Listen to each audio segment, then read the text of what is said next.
Hello my dears! శ్రావణ మాసం start అయిపోయింది కదా! మా అమ్మ వాళ్ళ ఇంటికి వెళ్తున్నా నేను. ఫస్ట్ వీక్ మంగళగౌరి పూజ చేసుకుందామని చెప్పి. దానికోసమైతే కొన్ని మినిమల్ లగేజ్ ప్యాక్ చేశా నేను.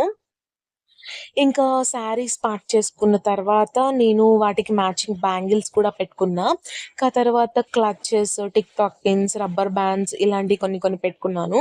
నేను ఫ్రీక్వెంట్‌గా డవ్ ఆల్మాస్ పర్ఫ్యూమ్ అయితే యూజ్ చేస్తాను. రోల్ ఆన్ అది. అది పర్ఫ్యూమ్ కన్నా ఎక్కువ లైక్ సోప్ ఫ్రేగ్రెన్స్ లాగా ఉంటుంది. ఫ్లిప్‌కార్ట్‌లో అవైలబుల్ ఉంటుంది. మీరు కూడా ఒకసారి ట్రై చేయండి. మీకు కూడా నచ్చుతుందది. ఇంకా నేను సోపులు, ఫేస్ వాష్‌లు, బ్రష్‌లు ఇవన్నీ ఏం తీసుకొని వెళ్ళను. అడవికి కాదు కదా! అమ్మ వాళ్ళ ఇంటికే కదా వెళ్ళేది. అక్కడ అన్నీ ఉంటాయి. ఇంకా తర్వాత ఇవన్నీ అయితే ఎఫ్ గేర్ బ్యాగ్‌లో ప్యాక్ చేశా. స్పెసిఫిక్‌గా ఎఫ్ గేర్ అని ఎందుకు చెప్తున్నా అంటే, బ్యాగ్ చాలా కంఫర్టబుల్‌గా ఉంటుంది. మనం లగేజ్ ఎక్కువ పెట్టుకున్నా కూడా లైట్ వెయిట్‌గానే ఉంటుంది. లింక్ అయితే డిస్క్రిప్షన్‌లో ఇస్తాను. ఇంక నేను పూజ ఎలా చేసుకున్నాననేది నెక్స్ట్ వ్లాగ్స్‌లో పెడతాను.